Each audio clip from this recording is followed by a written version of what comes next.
Our next presenter, Varsha Gavandi, will be sharing her views on Old Ecology, New Context. She has been a practicing landscape architect since the inception of her firm, Ravi and Varsha Gavandi Landscape Architects in 1990. Varsha, along with her husband Ravi and a team, has handled a vast variety of projects in terms of typology and scale all over India and China. She was the vice president of ISOLA for the years 2010 to 12. She has been actively involved in academics for over 20 years as a lecturer and a jury member for various institutes for undergraduate and postgraduate courses. Apart from work, she has learned botany and ornithology because of her love for plants and birds. Her main area of interest is project conceptualization, detailed planting design, research, and application. I know my time starts now, but I cannot start my presentation without thanking TEL team in fact, especially Piyush and Swati for organizing such a wonderful event as always and giving me the third chance. Thank you. So from the examples that, from all previous examples for that matter in this session, the examples that were presented, we can clearly see that there is a change in the way many of us landscape architects are conceiving the designs today. Change from more controlled, heterogeneous, near static to less controlled, homogeneous, near static to less controlled, heterogeneous, and more dynamic designs, moving slowly but surely towards ecological landscape designs. Though the broad benefits of these designs are known, a lot is yet to be explored and understood in terms of their management in urban context. So for the last couple of years, we also have been experimenting with this approach on a smaller scale, of course, designing biopools, ecological planting, bioswales, and hedgerows, exploring more environmentally surfaces and edges. So recently we got an opportunity where we could expand these ideas and explore a few more on a much larger scale. It's an industrial city, a typical case of urbanization today in India, and it's a harsh reality. So I'll be sharing with you our design thinking and design process, as the project has not started as yet, actually on site. So this project, which appears as a smooth edge splotch on the natural landscape, is our new context, new urban ecosystem with patches of old ecology. If these cities, the new context, is understood for its important characteristics, and if our designs are a response to these characteristics, they are more likely to be sustainable and ecologically informed. So here are some characteristics of principles of urban ecosystems which we have to keep at the back of our mind when we are taking any decisions. So awareness of these principles and the conscious response to these principles is, I suppose, the key to achieving sustainable and ecologically informed designs. Coming to the industrial city, for which we are the landscape architects, the area is about 3,000 hectares. It is predominantly industrial, as you see, purple color, as you see, dominating the plan, master plan, supported by residential, shown in yellow, commercial in blue, and amenities in orange. It's going to be built in three phases. Unfortunately, our appointment was done when phase 1 infrastructure was already begun. It was completely designed and already begun, and it had done a lot of damage to the existing system. The boundaries of this city intersect number of watersheds. So there are number of watersheds that get affected by this development, or the development gets affected by number of watersheds around. The region is semi-arid. So predominant landform is gently undulating, as you can see in the picture, so I won't get into details, but there are few natural streams which we thought of as valuable landforms, and there is one hillock on the upper end which we thought was a unique landform. There are some cultural landforms in the form of bunds because there are 3 Pazhar talavs that exist on the site. Predominant vegetation in the surrounding area is scrub and open forest, with a few areas that are dense and species rich. So one of the first tasks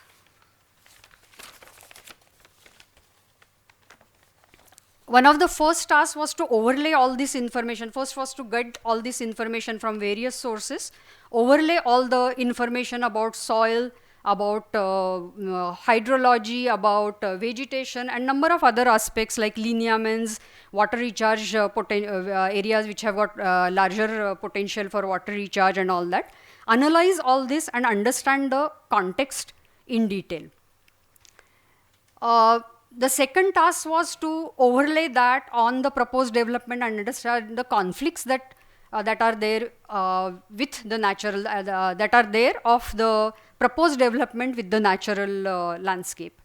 Since phase 1 infrastructure had already damaged some of the ecologically important areas, we volunteered to give alternative proposals for areas where the conflict was noticed. So one of the tasks that we did was we suggested different type of open space structure which kind of helped in protecting, which may help in protecting natural systems in phase 2 and phase 3, then linking of those open spaces so that they don't just remain patches, but there are well established corridors and there is a network of open spaces within the city. We also recommended changes in the street space organization, because the street length is about 45 kilometers throughout the township. So we thought that any intervention, any good intervention in the streetscape is going to have multiplied kind of impact. So we recommended certain systems for rainwater management which would reduce the sizing of drains in future phases, and these will be far more environment friendly. Apart from this, being industrial town, it was very important to put in place policies for industrial plot developments, because they are going to be private ownership. So it was important that we put some guidelines in terms of how much hard, how much soft, what kind of plantation, how much plantation, how it relates to surrounding open spaces. Those policies had to be put in place along with the master planners. So basically, through all the study and analysis, if we try to answer 2 basic questions: what these new patches mean to this urban ecosystem today, and what are they going to mean tomorrow, and what they mean to the original system or the old ecology, I think we get clues for the quality and intensity of design interventions that we may want to have, which are beneficial to the new system and less likely to be harmful for the old one. So here we are talking about designing high functioning analogs to natural systems. Here I'm not talking about restoration in a sense that the word restoration means. I'm talking about creating high functioning analogs to natural systems. So what these spaces meant, being industrial town, what these spaces meant to us was, they could be, these are very broad thoughts, right? And they were right in the beginning, that these could be carbon sinks, they can be urban sponges, there can be links and corridors with species rich areas, and there could be productive landscapes also. So we for ourselves and for the other stakeholders to understand, we kind of arrived at certain design principles to protect, integrate, enhance, restore, increase tree cover. For urban resilience, what are the actions that need to be taken? Since people are very important part of this urban ecosystem, how landscapes can help in building healthy communities, and above all this, how the landscape could be resource sensitive. So how it translated into, or how it would translate into physical reality, was also important to be conveyed. This was important to be conveyed to the other stakeholders. So when we meant by continuation, no fragmentation or minimize fragmentation, it meant continuation. It meant that they need certain changes in their master plans. When we spoke about blue-green infrastructure, it meant that they are not going to be always manicured parks. So we had to put in these words as vision words, mainly because the other stakeholders could understand what the effect eventually is going to be. So with last few years of experience, what we have realized is trees matter a lot in urban situations, and they are one of the sustainable solutions for a number of things over a long run. So at master plan level, we tried to apply all these principles, and we tried to see in which space, because every space again has its own context. So at master plan level, and then we again got back to each of these individual spaces to understand to what degree these principles can be applied to each of the spaces. So tree cover, how it can be improved in each of these areas. Existing water systems, how we can integrate. So basically in the form of streams. In phase 1, they are channelized. So how we could restore those to near natural conditions. And in phase 2 and 3, how we could protect them by integrating them in designed landscapes. Then how, in what form, because client was anticipating all these pazhar talavs to be converted into nice lakes, and that is the proposal that they have got for previous township. And we had to convince them not to have these as lakes, but treat them as extended detention ponds. So then another thing was that most of the roads are raised much above in phase 1, much above the existing natural level. So that idea of urban sponges could be easily, applied to the sunken open spaces. They were initially initially part of that undulating landform, but now they appear to be sunken because the roads around are raised. So how we could divert the rainwater to these spaces and use them as urban sponges. Also the active areas, because people should experience these places, they should be inclusive, they should have people who own houses here, industries here, they should have civic pride. So there were other things that were taken care of. To make it resource sensitive, one of the major calls that we had to take was, we said that we don't want any shrubs below the trees, but maybe we could have gravel as a ground cover below the trees. So again, as I told you, this will be applied over 45 kilometers. So it's a very small action, but it has it has kind of amplified effect. There are HT lines passing through the area. So how the areas, because there are a lot of laws and regulations with regards to how spaces below HT lines can be used. We had a proposal for productive farming. Some of the areas which are just adjoining the boundaries, they can for next few years be used for grazing, for growing fodder grasses. That were the proposals that were given. To generate energy that is required for landscape, we have identified locations and designed 2 energy farms. So coming to the landscape components, or as we call them as new urban patches, there is streetscape, which is extensive. There are linear open spaces along stream, linear open spaces along HT lines. There are city level open spaces which are really, really large, and community open spaces. So for streetscapes, the idea was very clear. The streetscape that was designed in phase 1 we found it to be very monotonous. There was soil depth constraint. There were linear planting beds all along the length which needed more irrigation, more water.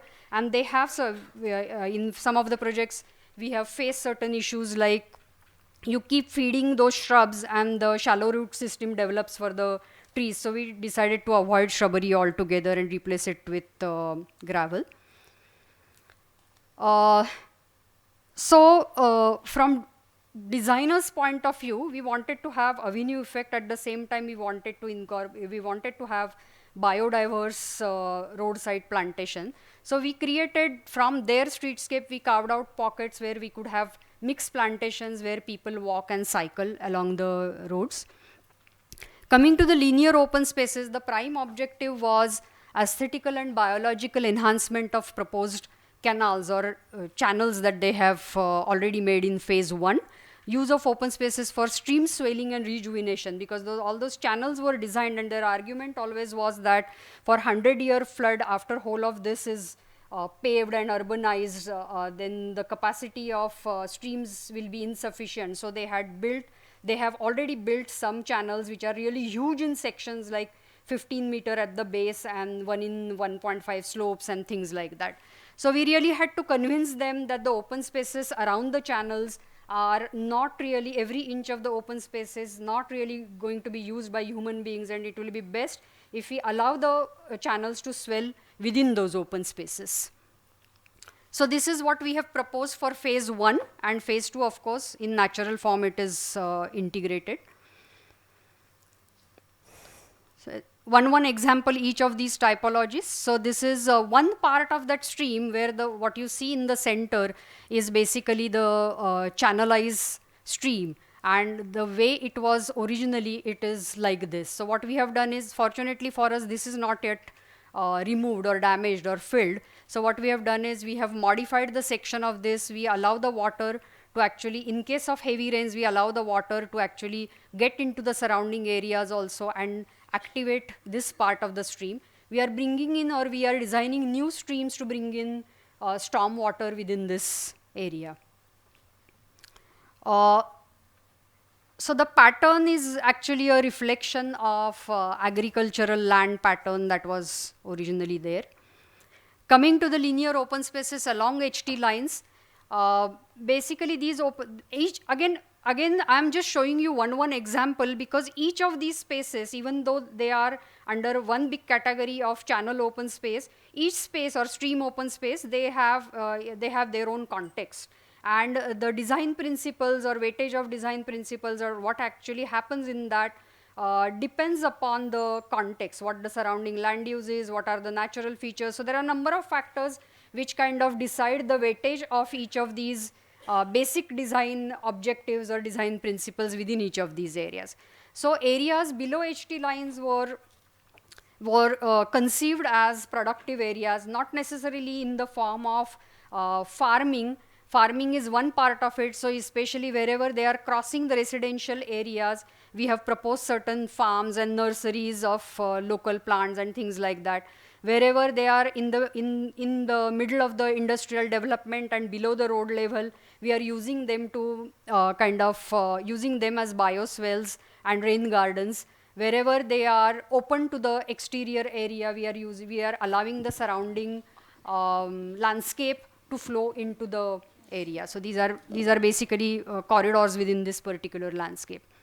So this is one example of area under the HT line. Unfortunately, in phase 1, they have not done any provision to continue these spaces below the road. So in future phases, what we have proposed to them is, you at least create corridor at ground level by providing connection between the two patches. This is another example of the biosphere. Coming to the city level open spaces, they are really, really large open spaces, 53 acres, 147 acres. And again, the context is different. So each open space has its own meaning as far as this new system is concerned. And so basically, one in the middle of the industrial area, all surrounded by industrial area, and which has an entry which is going to happen in phase 1. There is a part which is being used for exhibitions and small expos. The bund actually kind of divides the plot into 2 areas, thankfully, and that separates the active area from the passive area.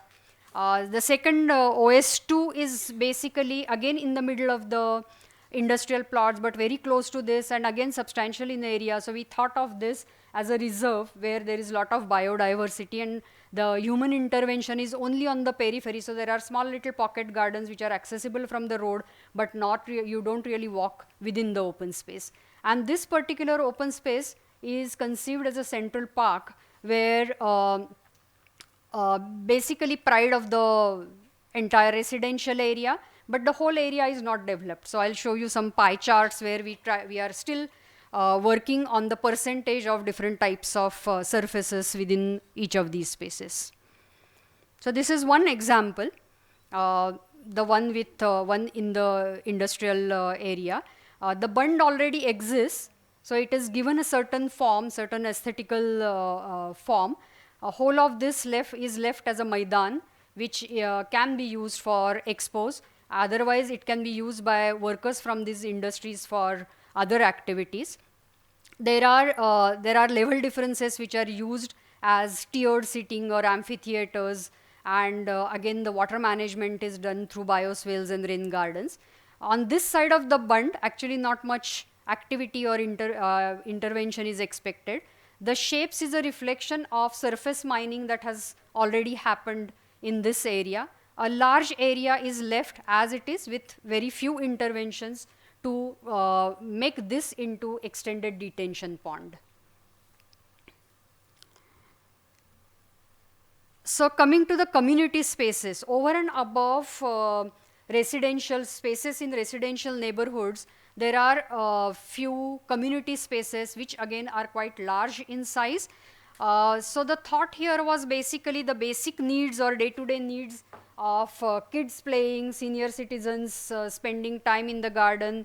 All those will be taken care of within the neighborhood spaces, and these spaces were over and above that. So one of the thoughts was that the kind of openness that you don't get generally in these small neighborhood spaces, which probably will be largely manicured. We have such large open spaces or maidans in these areas and leave at least about 25 to 30% of the area as it is. So this is just one example of that. Again, part of the gully is retained, and it will be enhanced further. There are maidans, there are amenity plots around. So we have considered access and maidans and a jogging track. And apart from that, whole of this area is not going to be intervened to a very great extent. So in these landscapes, surfaces, edges and vegetations, they matter a lot to create heterogeneity. And we have worked substantially with different vegetation typologies, because handling such a large scale, we had to work on different typologies, kind of work on the modules which can be combined or which can be used separately. So we have identified certain vegetation typologies and worked on different modules, which then are applied to each of these open spaces. I will not get into the details of that. Various surfaces, as I said, surfaces and edges matter a lot. Then to what extent we leave area as it is with very subtle intervention, or how much of it is going to be self-sustainable plantation or ecological plantation eventually, and how much of this is going to be manicured plantation. So we kind of worked on these pie charts for each of these. I'm just presenting 4, but we have worked on each of these spaces, and we are, as the design develops, we are working on these pie charts to kind of get balance between all these different typologies, so that in long run, even though the areas are very large, the maintenance and management is not really very difficult. So I think this is discussed before, so I won't get into details, but working on such large projects, I do want to have native plants, I do want to have naturalized plants, but are plants in this large quantity available? So this was already raised by Akshay. That's a very big question. And I think all these questions actually lead to new work opportunities for many people. So a lot of plant nurseries are required because such developments are coming all over India in a large number. So it's not one of its kind. There are many such happening in India right now. So I think we really have to gear up to this scale, and we really have to gear up to taking fast actions also. So we do have team of experts, but do we work together professionally? That was another question that and who have hands-on experience. So actually getting it done on site is a major task. Then do we have suitable contractors who are sensitive enough to handle these materials and handle the process? That is very important, because one season lost in this type of development is whole year lost. So do you really have suitable contractors to execute this type of jobs? Do you have landscape managers. Do we have a category like landscape manager? Because we do need landscape managers for maintenance and management of these areas. So even if we are talking about sustainable landscapes, sustainable plantations, ecologically informed plantations, there is management required, and I think a well trained manager is the one who's going to actually help in making these landscapes sustainable over a long period of time. And another question that I have in mind is, how long are we ready to be associated with such projects? Because what we have been learning through very long term association in some of the projects is actually they are the teachers, and for this type of landscape, for ecologically informed or ecological landscapes, it is very important that we are associated with these landscapes. We as designers are associated with these landscapes for a very, very long time, because they are the best teachers for us. And then last is a rare species, but I think the onus is on us. So I wouldn't say that when are we going to get aware clients or open-minded clients. I strongly feel that the onus is on us. Through our work, we open their minds. So we honestly feel that this project materializes. It is in the design process right now. It appears that it will sometime be a reality. So I think this should become, I'm not saying a role model, this is a wrong word. I'm saying that this should become a base model on which good young landscape architects can, and of course us also, we can build on this role model. Such areas should not only become attractions for people around the area also, only as visitors and for recreation, but they should be places for education and research also. Thank you.